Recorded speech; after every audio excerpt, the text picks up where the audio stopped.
Now, the second unit which we are going to discuss is about federalism. Before discussing about the unit, let us recall in the previous unit, what did we discuss about? So, we have discussed about the issues which happened in Belgium and in Sri Lanka.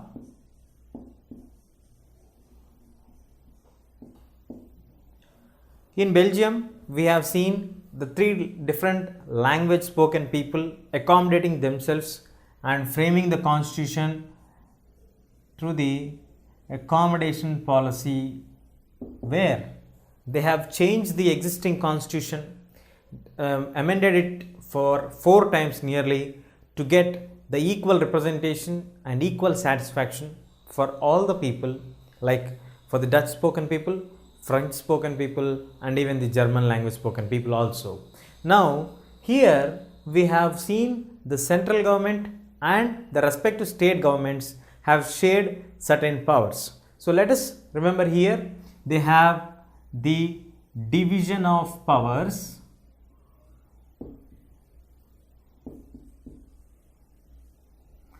at various levels of the government.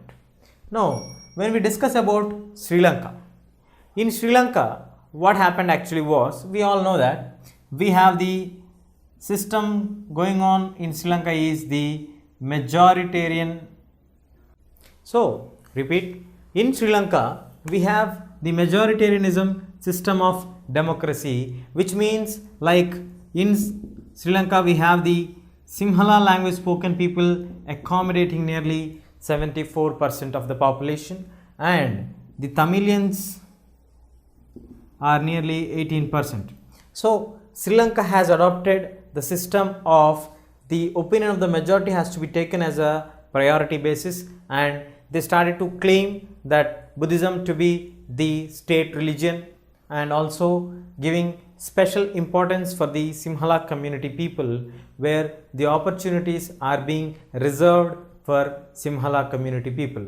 This has brought injustice for the Tamilians. In this way, here the leaders of the Sri Lankan constitution or the framers did not agree to have the division of the power. So, in the Belgium scene or in the Belgium scenario, we have the people accommodating themselves even though they don't belong to the same religion or the same language based. They even belong to 3 different language groups or communities. They have accepted each other's equal status and they have agreed for the division of the power, and here they did not agree, which led to a civil war. Now, the sharing of the power between the 2 levels of the governments is known as a federal setup. So, the word federal means an agreement. The word federal means an agreement. In this agreement, you have that should be a written agreement, and this word federal is being derived from the word called fideus. Fideus is a Latin word meaning an agreement, a mutual agreement. So, the mutual agreement between 2 governing bodies, it may be the state level, it may be at the local level, or it may be at the national level. So, the agreement between any 2 governments is known as a federal government, or any 2 exercising power bodies are known as federal setup. So, we generally have in most of the countries in the world the federal structure. So, the federal setup has certain features. First feature is that they need to have at least 2 levels of governments where we can share the power between themselves through a mutual concern and a written agreement, that is known as the federal setup. So, as we have established what is a prime phase of federalism, now the federalism is nothing but the sharing, or it would be appropriate to use the word called distribution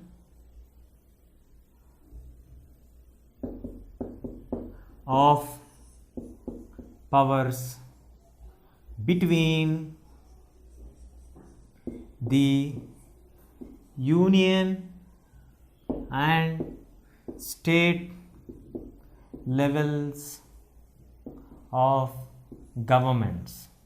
Now, when we discuss about federalism, we are trying to establish what is the actual meaning of federalism. We have just now understood like it is derived from a Latin word meaning a mutual agreement, a written agreement between the two parties where the power has been distributed or shared between two levels of governments. Let us take in India, we have the sharing of power between union and the states. Then we may get a general doubt. How can the power be shared like this? Or what are the criteria to share the power between two levels of governments? Now let us take an example of India where India has a sharing of power. India has a federal structure set up in the government form. So now in the union, we as a union government looks after the subjects like the which are falling under the category of national interest. Let us take foreign policy of a nation. So the union government looks after towards the national interest, the subjects falling like foreign policy. Then we have the defense, then we have the banking sector, then we move on to the currency of a nation. Now when we discuss about the national interest subjects, like it is a whole and sole responsibility of the entire nation's interest at the cost of the administration. So the union government takes the issues which are at the national interest to take care of them and to represent the nation in the international community to address the issues. So all these things are managed and looked after by the union government or the central government. So then what are the subjects that are dealt by the state governments? So when we discuss about the state governments which are having the local importance, the subjects which are having the local importance of that particular state, let us take the subjects which are coming under the state's purview or the state's interest are, let us take the police department which looks after all the issues of the police like giving security for the personals, looking after security for the common man in that particular state. And then we can discuss about the forests, when we also can discuss about the issues which are concerned to the local concerns of that particular state. And we also can categorize them, the union subjects, we have the postal system in the same way which are coming under the interest of the state. We also have the educational policies of the state,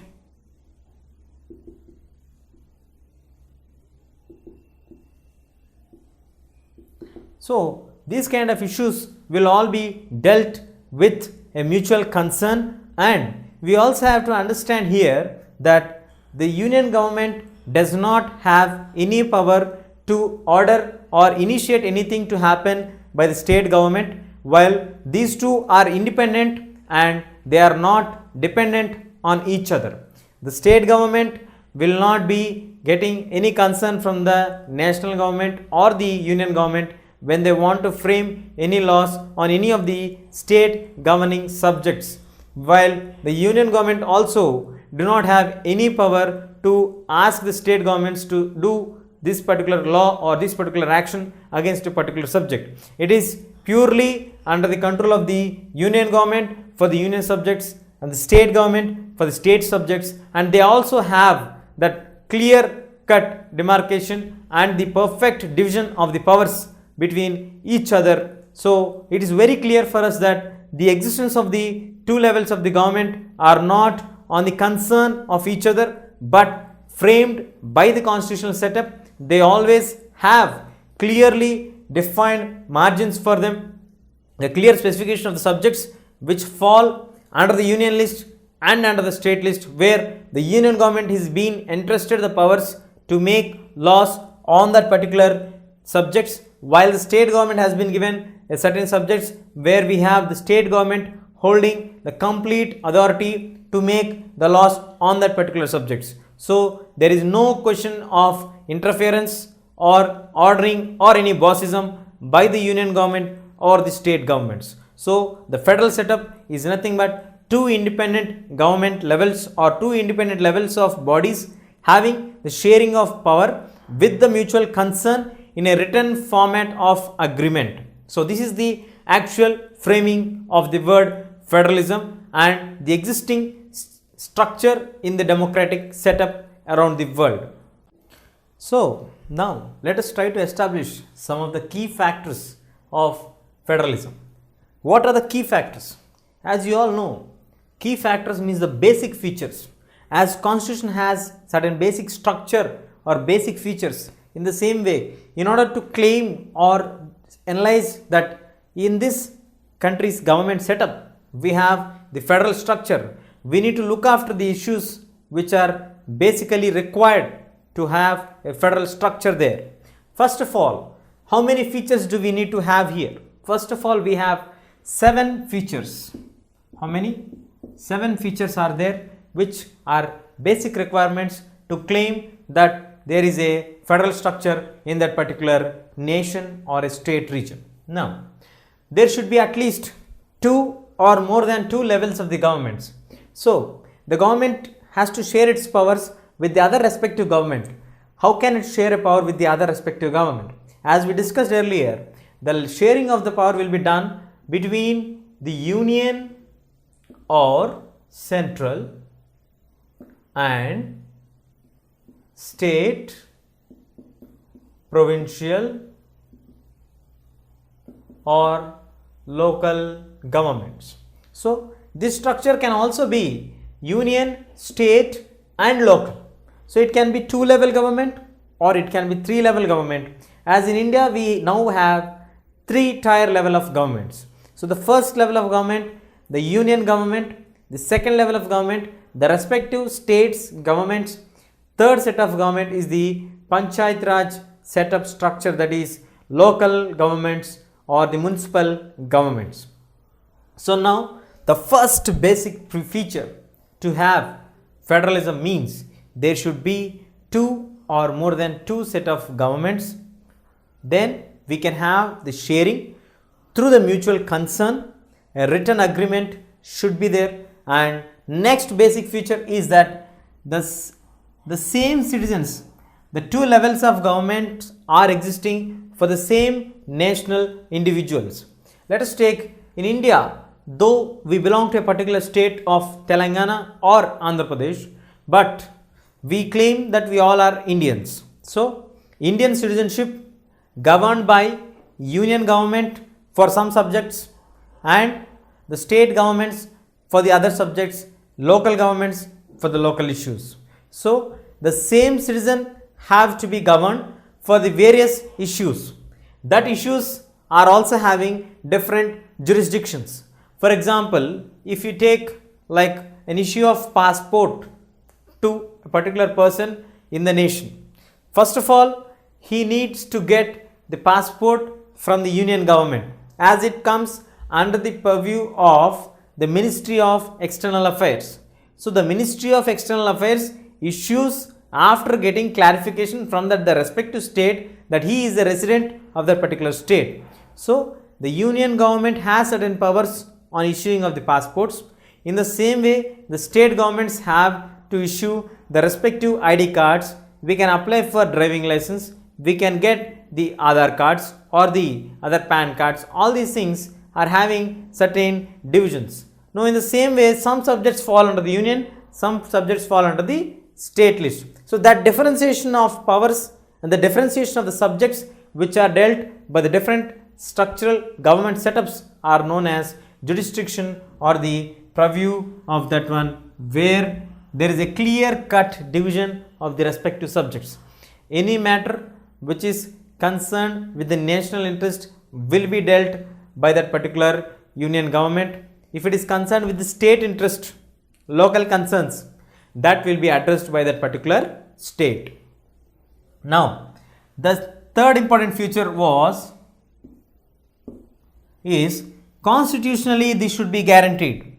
It cannot be a mutual concern of any 2 parties. It is like this. For example, any one party comes to power, let us take a party X comes to power, the same way party Y comes to power in the state. If two different set of parties are ruling at two different levels and they don't have the mutual concern, mutual agreement, they don't have any constitutional validity, then obviously the union government would try to crush or derail the existing state governments because they are not valid legally. So that is the reason why constitutionally it has to be guaranteed. There should be constitutional validity for the existence of both the governments. That is one more basic feature for having the federal structure or the setup. Then we can now move on to the other important feature was, once the constitution has guaranteed certain rights, certain subjects under the jurisdiction of a particular state, a particular local government, a particular national government, then nobody, or especially the union government, cannot change the existing list of the subjects or the powers of the state governments without the consent of the parliament and more than half of the states, which means it is not an easy task to change the existing laws in regards to the union and the state relationships or the federal structure of India. So fundamental provisions cannot be changed unilaterally by the union government. It has to be changed with the consent of more than half number of the states. Let us take in India, we have total number of 29 states. So if any constitutional provision in regards to the federal structure has to be changed, it has to get at least 2/3 majority in both the houses of the parliament, that is Lok Sabha and Rajya Sabha, and it also needs to get the approval of more than 15 states. So it is not an easy thing to change any particular provision by the union government without the consent of the states. Then we also have the courts. As you all know, India has the setup of independent judiciary, and the apex court at the state level is High Court, while at the union level is the Supreme Court. So when we are discussing about the issues or any laws which are framed either by the state government or by the union government, and in case they are contrary to the interest of the people, persons, or against any individual, they can approach to the court and make an appeal to have a concern this of the public interest. So when the public interest litigations are filed, the courts, maybe the High Court, the respective state, or the Supreme Court at the union level, can interfere in the law matters of the governance, and sometimes they can also make them to be null or void. So in this way, we have the courts will have the power to interpret the laws which are framed either by the state governments or by the union governments. And then we also have the clear specification of source of revenue. For example, source of revenue for union government we have from the IT department, sales tax, whereas there is a division of the share which should be given for the state governments also. So the state subjects are collecting finances from the state regions incomes, whereas income tax department comes under the union list. So union government collects the income tax and allots its percentage of share to all the respective states as per the concerns of the state and the union governments. So the sources of revenues are also clearly specified for both the levels of the government, which means that this also gives a financial autonomy for the respective governments existing here. So this source of revenues are specified, are leading to the financial autonomy for the respective governments. So here the concern of the union government cannot block any kind of funds which are being released for the state governments. So obviously state governments are independent to take actions on the subjects which are coming under their purview, whereas the union governments cannot pressurize the respective state governments or cannot block any kind of financial resources which are allotted for the respective states through the sources of revenue. And the last but not the least, the main key feature of federalism has again dual role. Here dual objectives are present.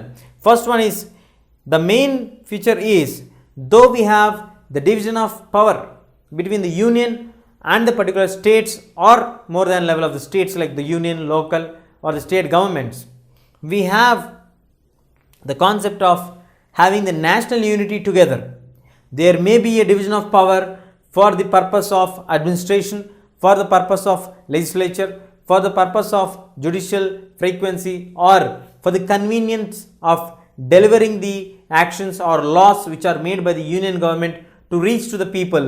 But in actual terms, the main concern was to have the national unity for them, and also the other major concern was, in the same way they should claim to be a nationally united people, but they also accommodate the regional diversity.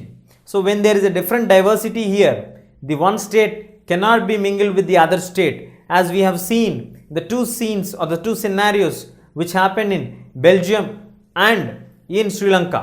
So in Belgium, they have used the concerns of national unity, but they have accommodated the different language spoken people with the equal recognition of their diversity, of their culture, their language, and then they have come up with the accommodate policy, while in Sri Lanka they did not have the concerns of regional diversity getting accommodated to it. So Sri Lanka can be claimed or clearly be declared that there is no federal setup structure in Sri Lanka, while there is a federal setup structure in Belgium. Now let us clearly have a quick summary of what are the key features of federalism. The key features of federalism are, it should have at least 2 or more levels of governments. This is the first key feature or the basic feature to have or to claim that this nation is following a federal structure. The second factor is, these two sets of governments are ruling or administering the same citizens, which means these two levels of governments should be in the same nation, not in two different nations. And the third one is, they also have the same citizens, but the different jurisdiction will also be clearly specific. The third point or the third important feature is, this division of powers between the states or the union government or the local governments has been clearly constitutionally guaranteed, while the fundamental provisions cannot be changed. The key provisions, the sharing of powers, the distribution of the funds, all these things cannot be unilaterally changed by the union government or any other government which comes to power. It has to take the consent of both the houses of the parliament with 2/3 majority, and they also need to take the consent of more than half number of states. Then only any provision in regards to the federal structure can be modified or changed. And the fifth important feature was, the courts will always have the power to interpret any kind of laws which are made either by the union government or by the state government. And the sixth feature is, the sources of revenue are clearly specified, which is giving for them to establish their financial autonomy. This financial autonomy also makes them to be independent and not an interdependent on each other. So the state government is not dependent on the union government. The union government cannot pressurize the state government in also the matters which are related to the financial autonomy. And then we also have the main objectives are dual in nature. One is to have the national unity, the other one is to have the accommodation of the regional diversity. Once we claim to be all an Indians, but at the same time we recognize the cultural diversity which is existing at every corner of India. That is the reason why in India we have 29 states, where all the states have their own setup of culture, diversity or state governments, while all together we all are Indians. So it can truly accommodate that India is following federalism or Indian structure is a truly federal structure. But in the constitution or in the wording of the constitution, anywhere we do not find the word called federalism. But we have a truly federal structure existing from the past 60 years, from the day when the constitution has been come into existence. The federalism. The word federalism, we have decided that there are two or more levels of governments. So when we are discussing about the two or more levels of governments, again the sharing and the perfect sharing of the balance of power varies from one structure to the other structure. Federalism again has two types of sharing of powers, where the holding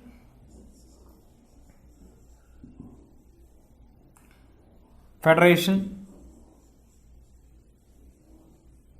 or coming together.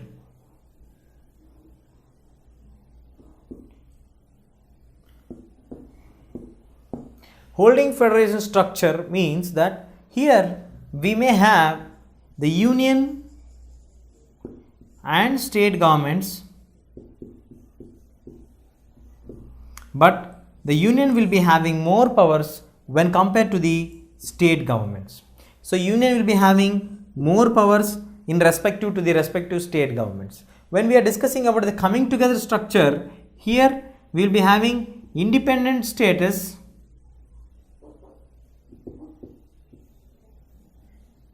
for the respective states which are holding together, which means like coming together. They also have a union government, but at the same time they also have the respective state governments also having their interdependence completely independent in structure.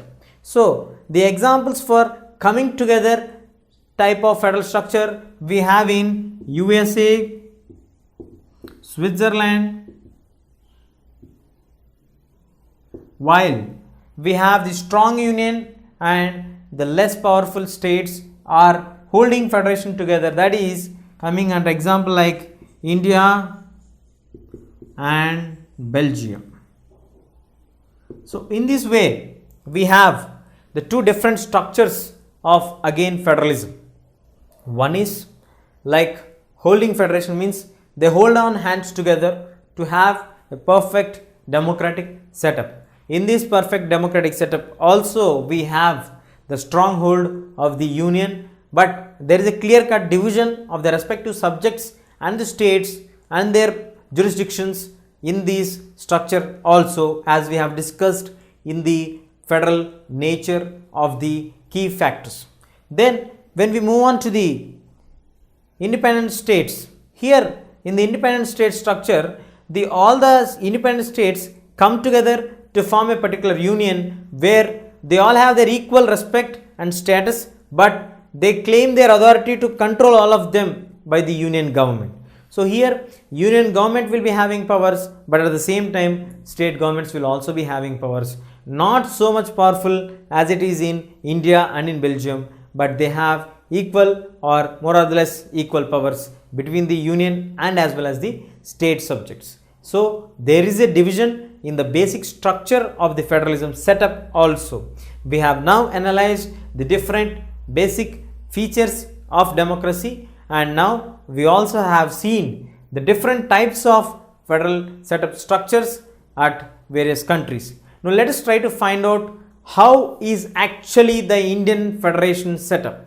Now we shall discuss what are the features, what makes India to be a federal country.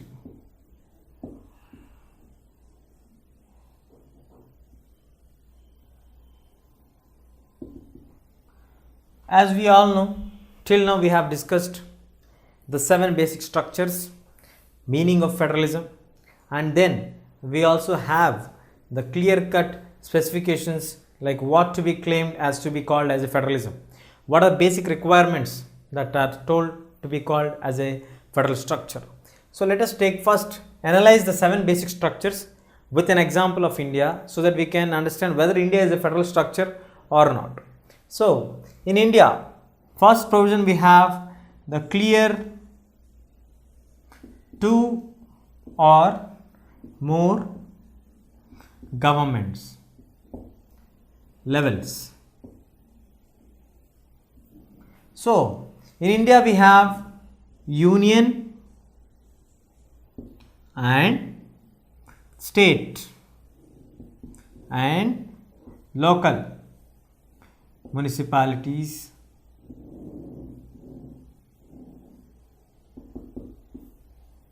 or corporations. So, in India, the first basic feature, that is, we should have two or more than levels of the governments, is being clearly proven to be right. So, the first one is, in India we have the union government. Presently, we have the union government formed by the NDA or the Bharatiya Janata Party and Narendra Modi as a Prime Minister. States, we have in Telangana, we have the Telangana Rashtra Samiti Party having the power in their hands, and in Andhra Pradesh we have Telugu Desam Party. So, the regional parties have their own power, and we also have the local bodies to govern. So, it clearly proves that in India we have the first basic structure, key points. The first one is satisfied here. Now, let us move on to an understanding of this one clearly. So, how is the power structure present in India? Here we have again union, we have the union list. For the states, we have the state list. Then we also have the concurrent list. So, we have the second basic feature, like dividing the exact jurisdiction of the same nation individuals will be governed by two set of governments or more set of governments with the clear specification of their jurisdictions. So, we have the clear specification here. For the union government, union list is there. The subjects will be mentioned in the union list which are to be looked after by the union. When it comes to the state, we have the state list of the subjects which are falling under the category of the states. Then we also have the concurrent list, and we also have the other subjects list. Let us see what are the subjects in these lists. So, now let us have clear specifications of what are the union subjects, what is the state list, and what is the concurrent list. So, when we talked about the union subjects, there is a clear specification for the union government to look after at these subjects very clearly, that the laws which are made by the union has to be on these subjects clearly. So, any foreign affairs, any individual international diplomatic relations come under the union list. Banking sector come under the union list. Currency comes under the union list. Making, processing, everything. Communication system, satellites, everything also comes under the union list, while the state list specifications are also very clear here. So, there is a clear division of the powers and the jurisdiction. So, the police department, the commerce department, the agriculture department and the irrigation sector, all these come under the state list. So, in India we also have one more list, that is the concurrent list. The concurrent list is either union list or state list. The union list is education, forest and marriage. So, now the confusion is, when there is a clear division of union powers and state powers between the two subject groups of union list and the state list, why is a separate list given as a concurrent list? On the concurrent list, concurrent means together, which are in together. So, education, forest, marriage, on these subjects, either the union government or the state government can make laws. Then which laws we have to follow? Which particular law has to be taken as a basic law or the important law, which will be considered in the court of law. So, then if union government and state governments are making laws, if there is an already existing state law on the subject of education, if union government brings up a new law which is contrary to the existing state law, then obviously the state law will become null or void and the union law comes into existence. Did you understand it clearly? Let me tell you once again. If on education, if the union government and state government want to make laws, there is already a law which is made by the particular state on that education subject. When the union government passes a new law which is completely contrary to the existing state law also, the state law will be becoming null or void and the existing union government law will be coming over on the existing law of the education. So, the state law will be replaced by the union law. If union does not pass any law on the subject, till that time the state law will be in validity. It's once again clear. If you have a particular subject like education, forest and marriage, the subjects of making law authority is being given to union government and the state government. If a state government makes a law on the forest, in which state we have forests, the other states government do not make any laws which they don't have any forest. So then if the union government brings any law which is to protect the forests, brings any union law, the existing state law will become void and the union law will become valid. So the state laws will be replaced by union laws if any union law is made. If not, the state laws will be in existence and they will be valid till the union laws are made on that particular subject. So what about the subjects which are not coming under the category of either union list or the state list or not even in the concurrent list? We also have one more list that is called residuary subjects. So the residuary subjects are also under the control or coming under the category of powers made by the union government. So now let us not discuss more about the residuary subjects and all these concurrent subjects. From our point of view, when we stick up to the federalism, we are clearly having certain basic rules or regulations or key features, like there should be a division of power. There is a division of power. There should be clear specification of the jurisdiction. There is a jurisdiction. There is a division of the financial autonomy. There is a division of the financial autonomy. We have banking sector here, currency here, IT coming here. Here we have the commerce, sales tax coming this side. There is a division of the sales or the revenue for the both the governments, and we also have the courts will have the rights to interpret the laws. When the courts are having rights to interpret the laws, it means that the court in the union list of subjects or on the union government, it is coming under the Supreme Court's purview, whereas coming to the states, we have the high courts. When any laws which are passed on the union list or on the state list are against the interest of the people or contrary to the interest of the people, then public can obviously approach to the union government or the respective state governments. Like they can, in the union government issue, they can move to the Supreme Court, the apex court of the judiciary, and then we can move to the high court if there is any contrary in the state concerned that particular law. So courts have always have that power. So like this, the basic structures or the key features are all addressed and have clearly specified. A written constitution, provisional autonomy is there, and any of the rights or the laws in regards to the federal structure cannot be modified unilaterally by our Indian Parliament. They need to get 2/3 approval and they need to get more than half number of states approval in the respective assemblies. Then only that action of change of law can be valid. So these all things make us very clear that in India we have the federal structure.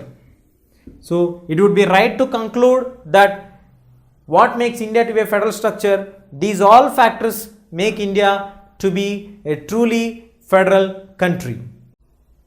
Now, federalism.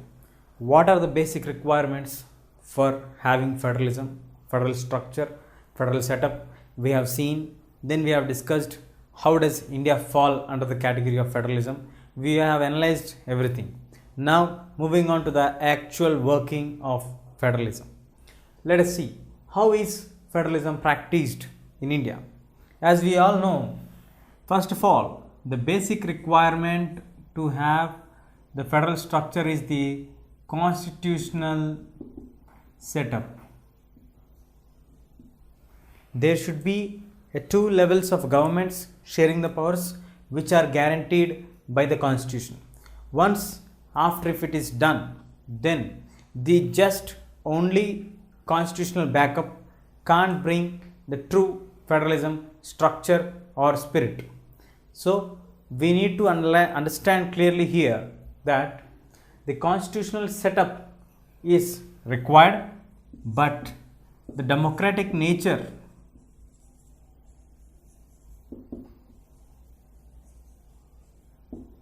existing in the country also plays a very vital role. So when we talk about the democratic nature, let us see how the democratic setup in India has survived, or how the federalism nature has been in existence in India. To be frank, we have never used the word called federal in the constitution or in the making of the constitution or in the draft constitution, but the features which describes to have a federal structure are all found in the Indian federal setup or Indian democratic setup. So now let us understand this on the issue based. Now, when they started with the languages, in India we have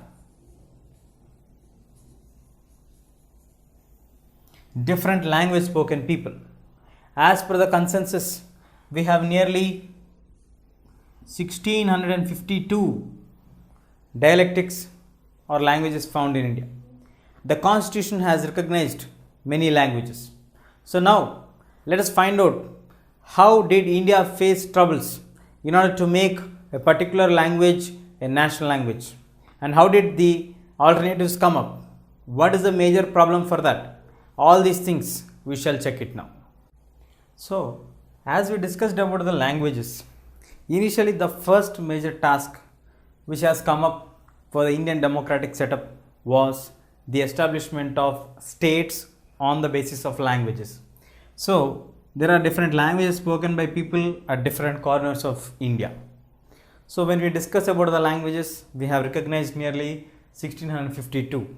So the initially when the Britishers handed over India, independent India, we have a different set of political map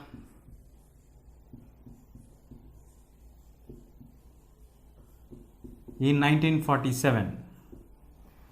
So the political map is a map which gives us the detailed structure of the divisions of a nation divided for political purpose or for the administrative purpose. So when we discuss about the political map of India in 1947, the entire structure, the entire boundaries, everything were redrawn. The old existing states have been vanished from the map, and many new states have emerged outside on the basis of languages. That's why they are called as linguistic states. So when the languages states, the demand has come up.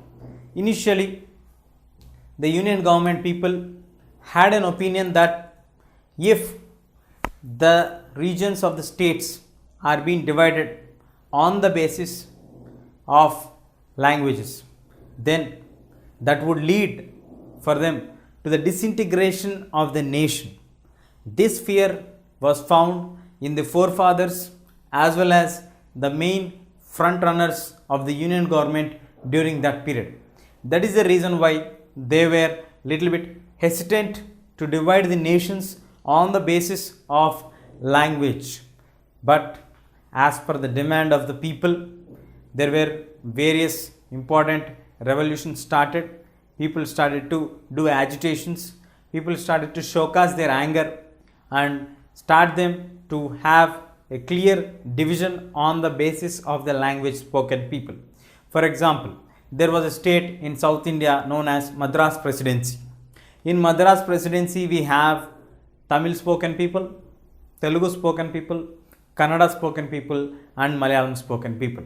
So the entire 4 language people are living together. It was under the rule of the British, but as we got independence, initially they started to continue with the same political divisions, but later on the momentum started to get segregated from the Madras Presidency. The first people to raise their voice was the Telugu spoken people. In 1956, the Telugu state was created, or the state of Andhra was created.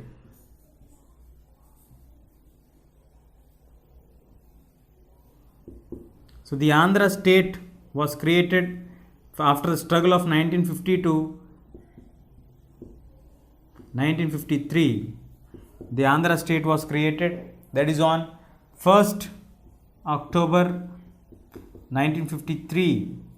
The state of Andhra was created only on the basis of language, or the linguistic state. The first ever established linguistic state in India is Andhra state. Later, after 3 years, they merged Andhra with the Telangana present existing state together and formed the Andhra Pradesh state.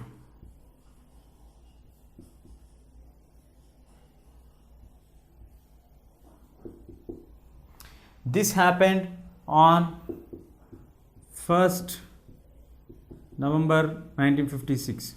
The base for doing this unification of Andhra plus Telangana was also the same dialect, the Telugu spoken people. As the centuries passed on, as the time passed on, the people started to raise the voices. After the Telugu state, we have the establishment of the other states, the Kannada state, the Malayalam state. All these states gave rise, and totally today we have 29 states together in Indian Union. So this movement, which initially the forefathers or the makers or the union government runners felt that this would disintegrate the existing unity and integrity of Indian Union, but further it strengthened the unity and the integrity of the Indian Union. The disintegration concept has completely been wiped away, and this has given rise to the establishment of a strong Indian feeling of togetherness. Though they were divided into states, but they all are Indians divided into a number of states. It's not the only region, or it's not the only basis to divide the states in India.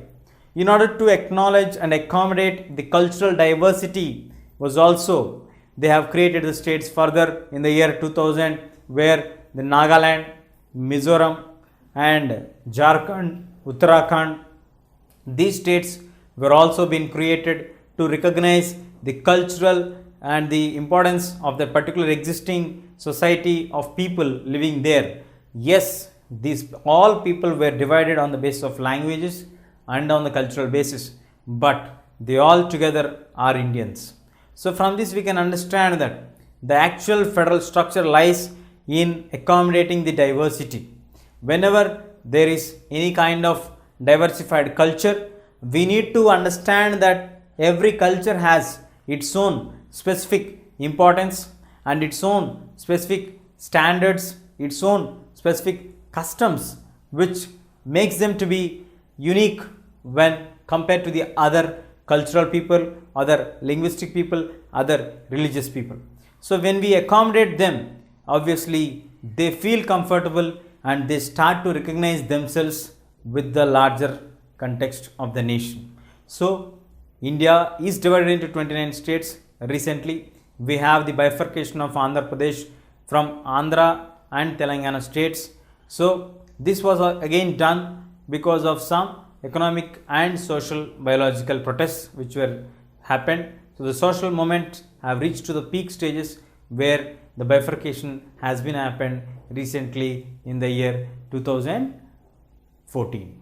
So as the time passed on, the situations changed on, and we have now today 29 states plus 7 union territories.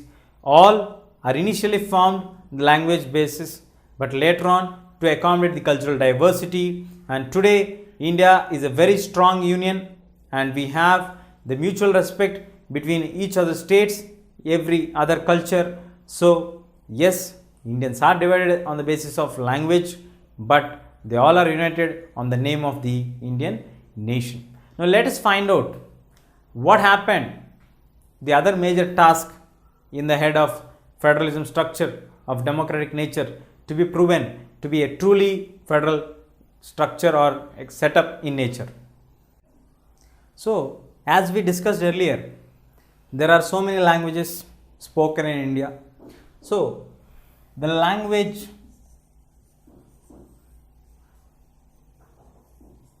policy, first the creation of the states was done on the basis of the languages. Once the states are created on the basis of the languages, then we need to have a particular language to be recognized as a national language of India. So an earlier attempt to make a particular language to be an Indian national language, it was not so easy. It has to be crossed many hurdles. So the first stage was, there are nearly 1652 dialectics languages present in India, spoken in India, found in India. There may be more than this number also. So in order to finalize a particular language, when the actual statistics were taken, and nearly there are so many languages found in India, but initially they started to go with Hindi to be the national language of India. When they recognized Hindi to be the national language of India, India can be broadly categorized into two major divisions. One is North India, the other is South India. Hindi is either a mother tongue for most of the people in North India, or the second language, or either the third language for the larger section of people who are living in North India. So it means that most of the people in India, especially in northern part, have an exposure to the language of Hindi. So this, either the first language spoken people, or like the mother tongue people, second language spoken people, or the third language spoken people, all together they accommodated nearly for 50% of the Indians know or have the knowledge of Hindi. But the other side of India, that is the southern states, especially from Tamil Nadu, Malayalam, the Karnataka, Kerala and the Andhra region, and some parts of Orissa and some parts of Maharashtra, are strongly against the decision of making Hindi a national language or an official language. The basic problem here is, most of the people in these states don't know or don't have any exposure to the language of Hindi. So once they do not have any kind of exposure of this language to them, they could not do any kind of constitutional works unless and until they learn it, and they have to follow certain procedures which are written in this language.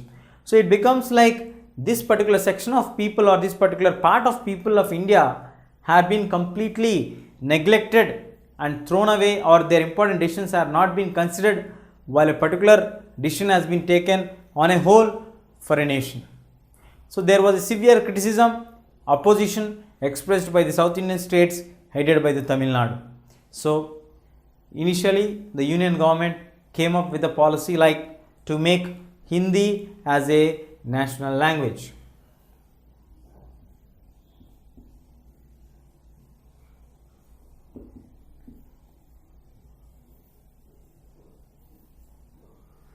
But when Hindi is opposed by the South Indian people,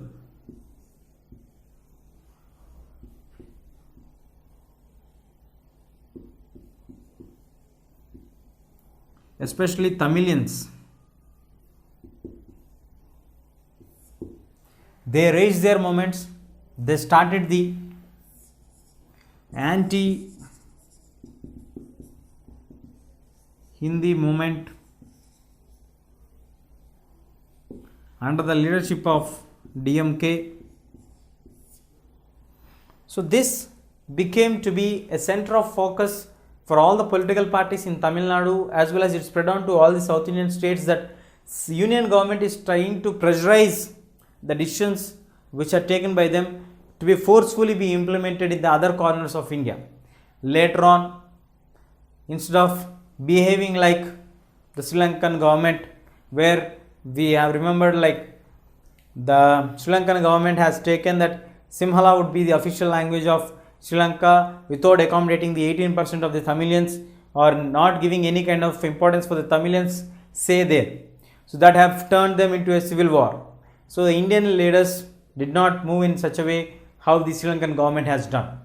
They completely agreed, pacified and empathized the concerns of all the other language spoken people, and they also recognized Hindi and another 21 languages in the constitution through the 8th schedule. So today, along with Hindi, we have 21 languages, regional languages, recognized as a part and parcel of the official works done at various states through the constitution, through the 8th schedule.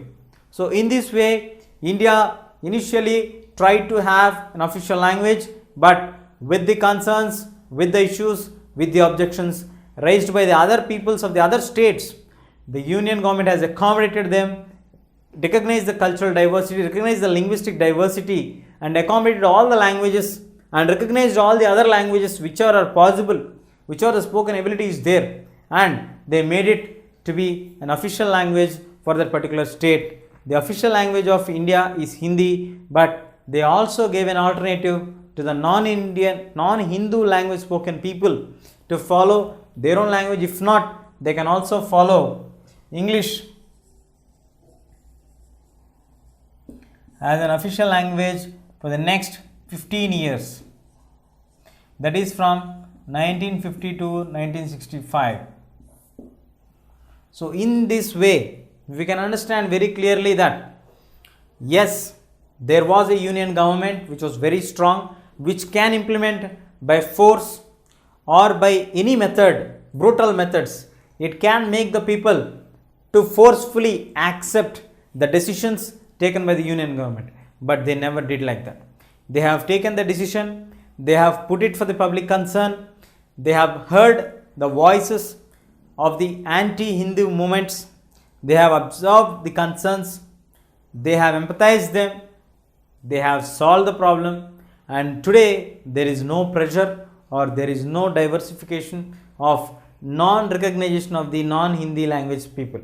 So today we have nearly Hindi plus 21 languages which are scheduled or listed in the constitution through the 8th schedule, and English also is made as an official language where the non-Hindi people can also be comfortable and can also have the feeling that they also belong to the same nation, and the languages they feel difficult is not being forced on them or not being alleged to do compulsory by force or by friction. So this is very clear the stand. This is another milestone which the Indian democratic structure has passed on by turning into a true federal structure. Let us find out what is the other major milestone which has brought a drastic changes in the Indian democratic setup.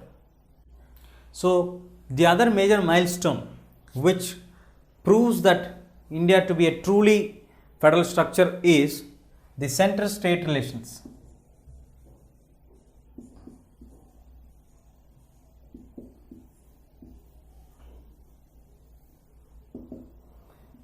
When we talk about the center-state relations, we need to understand this very clearly. First of all, when the union government was there, we have union government at the center. The division of powers has been between state 1, state 2, state 3, state 4 state 5. So, when the power has been divided between the union government and the state governments, initially from 1952 to 1967, there was a smooth functioning for the 15 years of the government existence. There was no disturbance at all because the union government most of the times till 1967 was formed by Indian National Congress.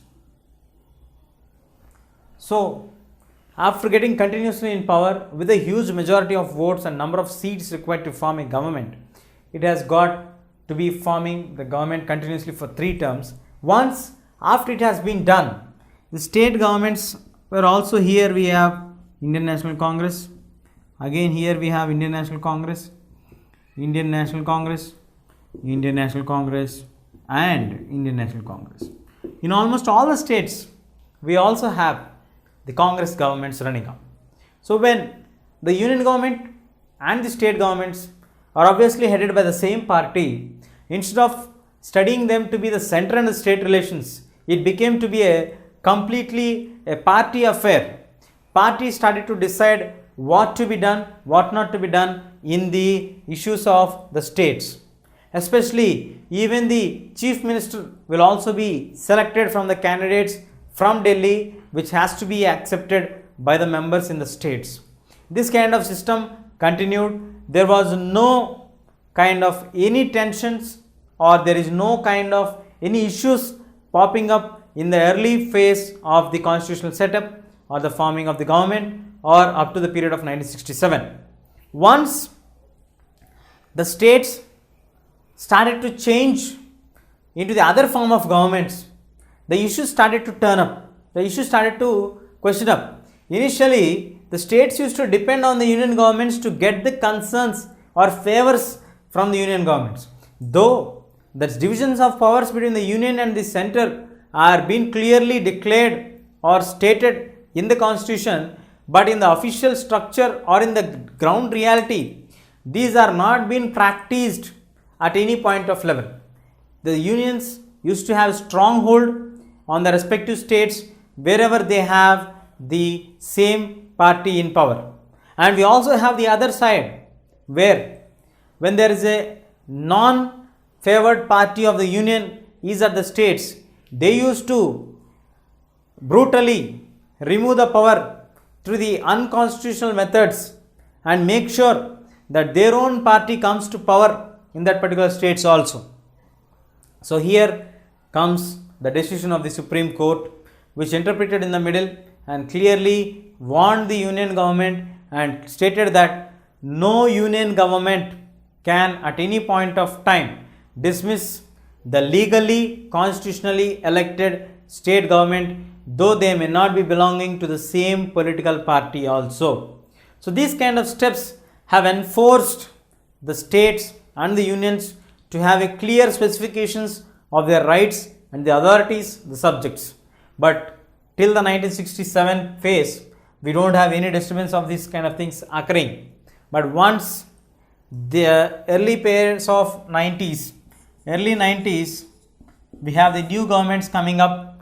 That is, let us take in state 1 of AP, you got TDP, Telugu Desam Party coming into power under the leadership of Nandamuri Taraka Ramarao, who was a famous film star.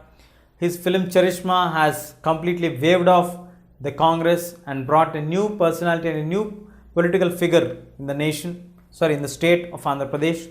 We also have the same film star scenario in Tamil Nadu also, where in Tamil Nadu we have coming the DMK government with the charisma of Annadurai, Karunanidhi and Jayalalitha.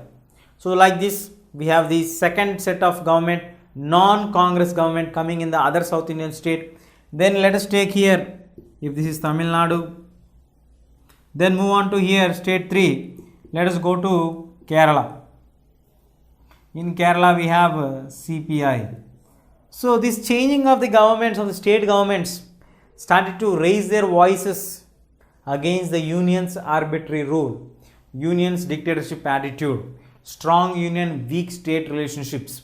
This have raised the issues further.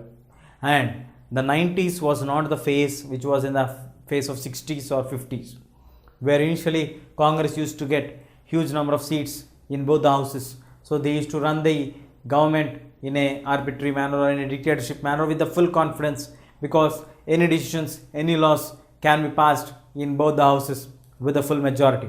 But as the time passed on, we have a new set of governments coming on, that is the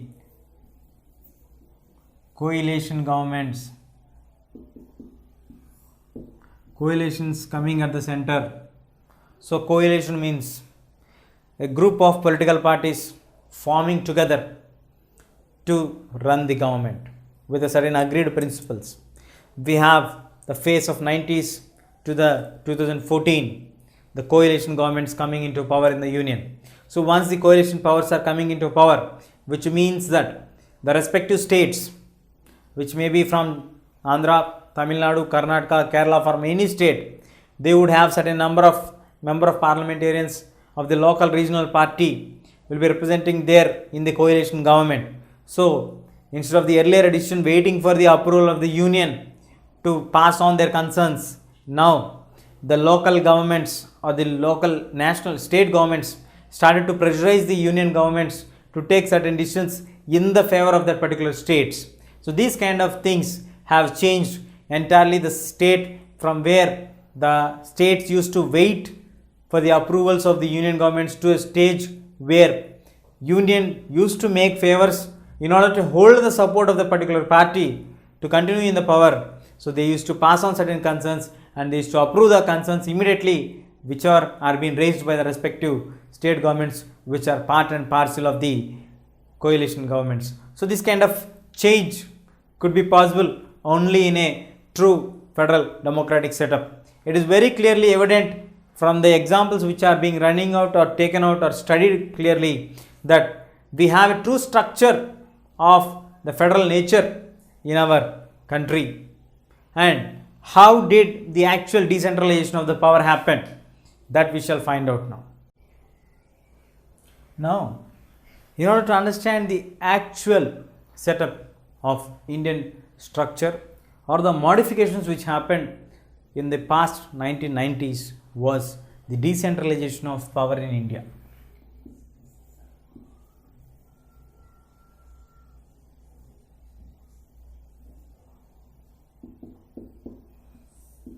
What is decentralization? Decentralization means the powers are shared from the union government to the state governments.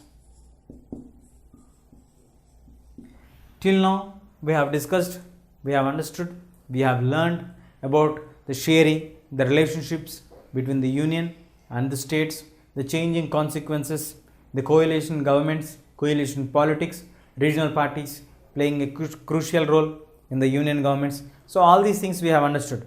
But still, if there is a problem in a small village in Andhra Pradesh or in the state of Telangana, the leader who is in Delhi could not be aware of, or it would not be justified like the leader who is in Delhi should come and solve the issue here, which is happening in the village or in the town or in the local regions of the cities. So it would be appropriate, even we could not expect the state government of that particular state also could react fast and solve the issue, because the leaders who are above than that particular range or could not be accessible to that particular society of people, could not understand actually what is the problem there. So it would be better to have a government where it is having the knowledge and where the local people also be a part and parcel of that particular government. That is nothing but the sharing of decentralization of power from the states to the local bodies. As I told you just now, decentralization means the sharing of the powers from union government to the state government, and again resharing of the distribution of the power from the state government to the local government or local bodies is known as decentralization of power. In order to understand this clearly, what is the purpose of decentralizing the power? There are certain issues actually which has to be dealt at the union level.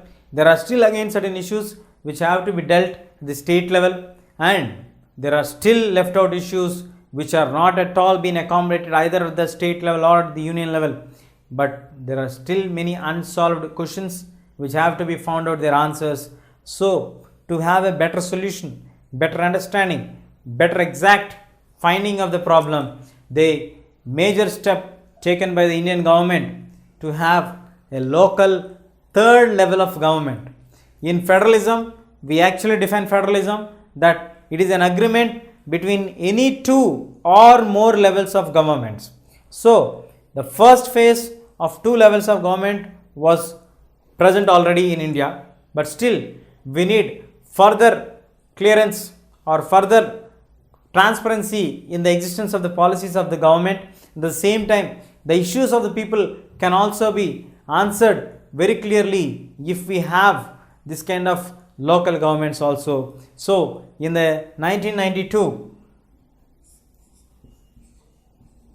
the Union government has passed the 73rd and 74th amendments and brought the third level of government where you have a local body. Again, in that local bodies also they have brought again 3-tier level governments, which means at the gram level you can have gram panchayat, at the mandal level you can have mandal parishad, at the district level you can have jilla parishad, above that you will have the particular constituencies, then in that after that we will have the member of parliamentarian constituencies. So all these levels of governments would not only bring the actual power from the center to the local level, but also accommodate more number of people to understand the actual working and the political nature of India. The local people also can understand what is the way of electing the leaders, how the leaders are elected, what are the basis for elections, when does the election happen, what are the time bound period to conduct elections, how the policies are assessed, how the policies are done, how the policies are actually framed, and how the policies can be modified. These all things can be dealt very effectively through the local self-government, and the structure of having the local self-government itself makes the people to get aware of the actual political nature or the democratic setup in India. So let us find out what are the provisions which are brought up with the acts or the amendments passed in the 73rd and the 74th amendments. So in 1992, when the 73rd and 74th amendments were actually made to give the 3-tier level setup in the states of India, the constitutional provisions or the modifications which were listed out, and the important modifications are, first thing is, it is a mandatory for the states to establish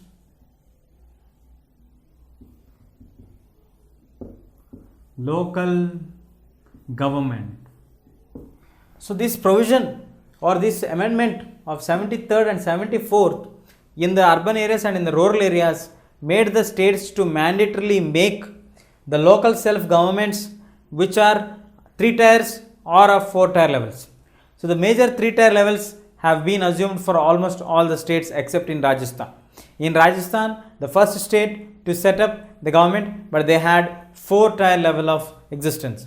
Next, the next major thing what was done was, in order to equate and to remove the inequalities in the society and to bring the upcoming society or the lower caste people to an equated level of the upper caste people, or to make the lower caste and the upper caste feel that they all are equal, the any issues of the lower caste people would be understood better for that particular caste people or community people. So having this broad idea in their mind, they have also reserved certain seats like for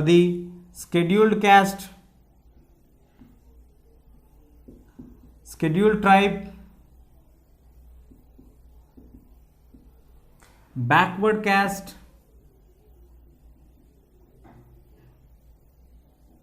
people to have certain share or certain number of seats are being reserved for them. So to ensure that this particular caste people of the scheduled caste, the scheduled tribe or the backward caste people also get the chance to have a share in the government, the local bodies, and they have a certain group of population representing them. So if any issues which have to be sorted out of belonging to that particular caste, they can approach to their leader, then the issues can be taken further. So any kind of injustice could not be done to them because they would have their own say in the framing of the laws or in any kind of issues because they have certain powers in their hands. And the third major provision which was brought was the 1/3 of the seats were reserved for women. For example, let us take for an example, if you have 90 seats in the local body, out of this 30 seats are reserved for women, which means women were made an active members to participate in the politics. So when the women enter into the politics, they also try to make certain rules and regulations which they follow clearly, and the families also could prosper, the particular village would prosper, the local body would prosper. Obviously, if all the local bodies are supporting to the states would prosper and develop. So all the states would develop, that would lead to the development of the nation. In this larger point of view, they made women also to be a part and parcel of the community as well as the third tier level of existing political structure. Initially, we don't have any such kind of reservations in the parliament elections or in the state legislative assembly elections, but these are made mandatory and compulsory for the local body elections which are happening from 1992 through the 73rd and the 74th amendments. But we all know that without giving power or without distributing power, without delivering power and without adding certain revenue of source for them, we could not expect that these are functioning successfully or effectively. So in order to ensure that one, the provision was also made to have a share of power by the state. The states compulsorily should divide the subjects and hand over certain subjects to the local bodies to frame, to execute the laws within their own purview and jurisdiction. And this also needs certain amount of money, so the state should also give the revenue source for that particular local body through its main source, so that the local body would not depend till the state government would grant certain amount for the execution of any policies or any frame policies or any issues to be sorted out. So it would not be waiting for the approval of the states through the financial resources. So the mandatory or the important steps which are framed in the 73rd and 74th amendments was: first, it's a mandatory to have a local self-government. Second, the reservation of the seats between the scheduled caste, scheduled tribe and the backward caste. We also have 1/3 of seats reserved for women, and then we have the distribution of share of power between the states and the source of revenue from states to the local bodies. Power has to be delivered, decentralized, then financial resources are also have to be shared, which provides financial autonomy and also the political autonomy for the local bodies to execute them. So let us look at the framework of the actual setup of the 3-tier level or the 4-tier level. So the actual structuring or functioning of the 3rd tier levels. So let us take from the stage 1, stage 2 and stage 3. The stage 1 we have the local level of the government, which is at the gram level, or which is also be better called as village level of government. So when we talk about the village level of government, we are discussing about a group of people coming together, having the setup. So it is known as panchayat level. This is named as panchayat level or the gram level. So then when we move on to the second stage, so in the second stage we have a group of villages coming together known as Panchayat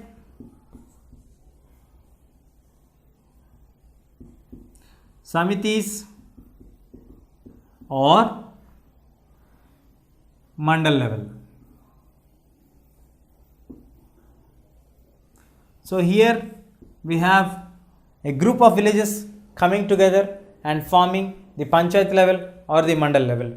Then at the third stage, stage 3, we have district level or Jilla level. This district level, which also accommodates villages, mandals together in that particular village, called as district level.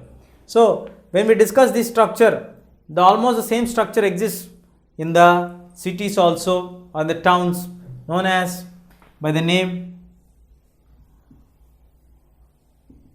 municipal corporations, and the next level is municipalities. So this is at the rural, the urban division.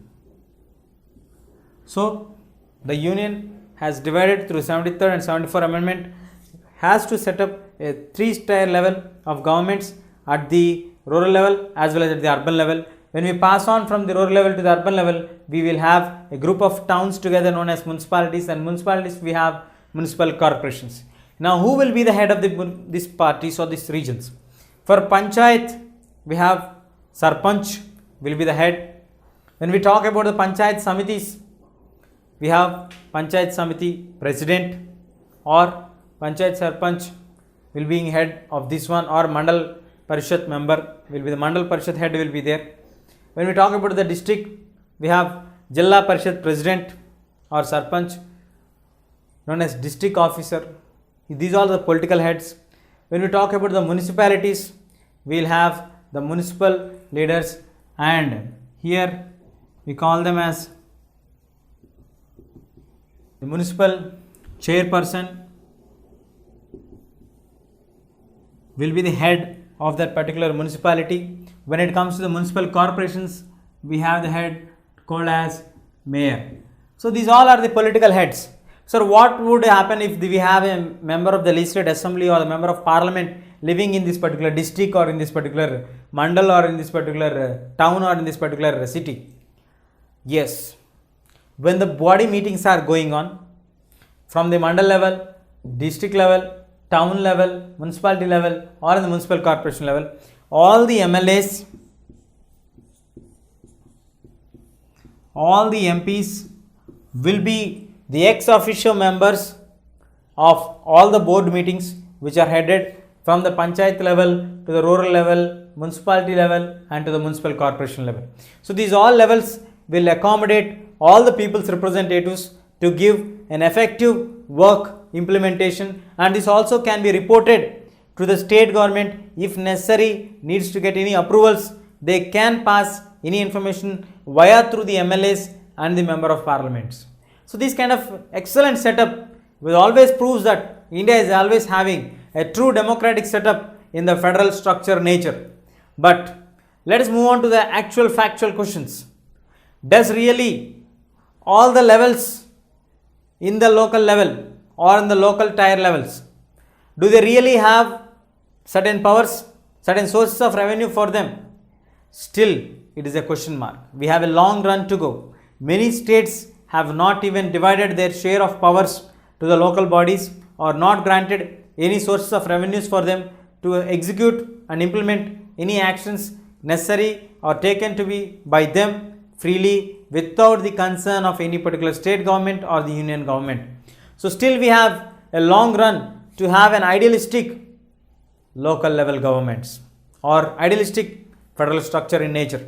So in this unit we have discussed about what is federalism, how does the meaning of federalism originate, the Fedovus word, the mutual agreements, the basic key requirements to have a federal nature, then how do we call or assume that India is following federalism, Then we jump down to the issues which make India stronger and to have a truly democratic setup from the linguistic based states. Then we moved on to the language policy of Hindi and non-Hindi movements. Then we also studied and did the case study on the aspects of which are bringing changes in the truly nature of India, that is the decentralization power, the division of the subjects, the union sharing governments, the 73rd and 74th amendments, the third layer panchayati level. So these all gives us the summary, just only one point, that is India is truly a federal structure. Yes, in any part of the constitution you don't find the word of federal in the Indian constitution, but in actual practice Indian democratic setup is completely following the federal structure. Yes, there are voices saying India is following a strong union government and a weak state governments, but the situations have changed with the emergence of coalition politics. The present century, the coalition politics made the regional parties to act and to dictate the actions of the union government. So we cannot just conclude that we have a strong union government but the weak state governments. The state governments also started to play a major role in the union government, in the policy framing, execution of the policies. So India is truly having a federal structure in the true democratic setup.